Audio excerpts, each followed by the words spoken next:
Hello friend, welcome back to my channel. তো তোমরা কেমন আছো? আশা করি তোমরা সবাই খুব ভালো আছো আর আমিও খুব ভালো আছি।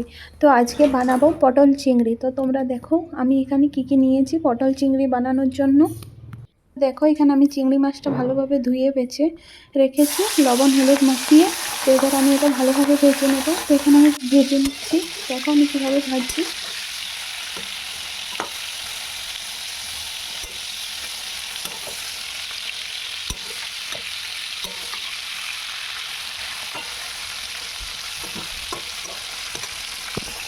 তো দেখো আমার এখানে চিংড়ি মাছ ভাজা হয়ে গেছে আর এদিকে আমি আলু পটলটা ভালোভাবে লবণ হলুদ দিয়ে ভেজে নিচ্ছি।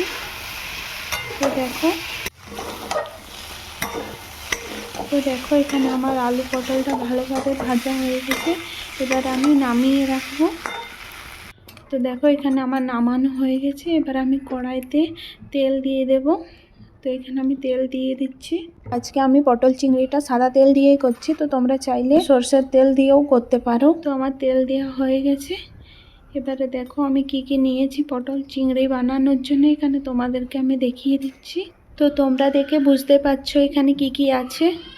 তো এদিকে আমার তেলটা গরম হয়ে গেছে। আমি তেলে পেঁয়াজ দিয়ে ভালোভাবে পেঁয়াজটা ভেজে নেব। তো দেখো আমি এখানে একটু লবণ দিয়ে দিচ্ছি। তো লবণ দিয়ে ভালোভাবে পেঁয়াজটা ভাজা করে নিয়েছি আমি।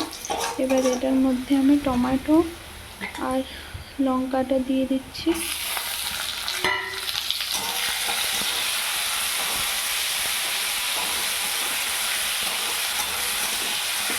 তো এবার আমি আদা রসুনের পেস্টটা দিয়ে দিচ্ছি।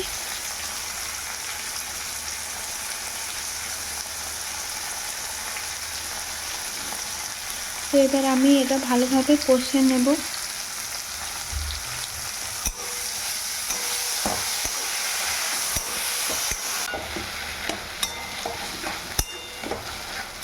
তো দেখো এটা আমার ভালোভাবে কষানো হয়ে গেছে, টমেটোটাও গলে গেছে। এবার আমি কিছু গুঁড়ো মশলা দিয়ে দেব। এখানে দিলাম লঙ্কার গুঁড়ো, হলুদের গুঁড়ো, জিরা গুঁড়ো আর ধনে গুঁড়ো। এটা দিয়ে আবার ভালোভাবে কষে নেব।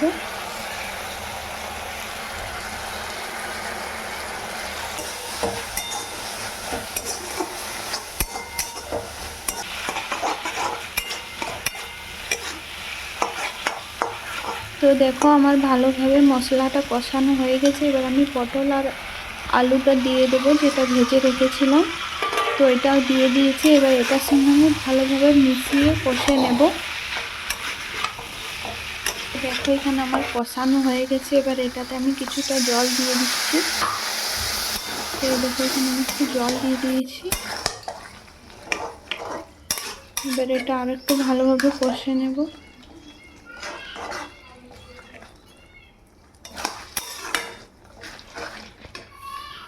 তো দেখো এখানে আমার কষানো হয়ে গেছে আর আলু পটলটা ভালোভাবে সিজেও গেছে।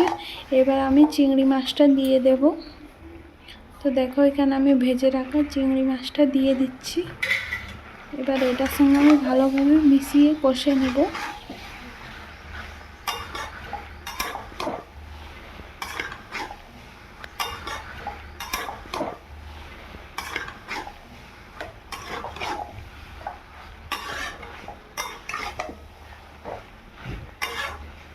তো দেখো এখানে আমার ভালোভাবে মিশিয়ে কষানো হয়ে গেছে আর এখানে আমার পটল চিংড়ি রেডিও হয়ে গেছে। তো তোমাদের যদি রেসিপিটা ভালো লেগে থাকে তো একটা লাইক কমেন্ট শেয়ার করে দিও। তো চলো আর একটা নতুন ভিডিও নিয়ে ফিরে আসছি। ততক্ষণের জন্য টাটা বাই বাই। সবাই ভালো থেকো, সুস্থ থেকো।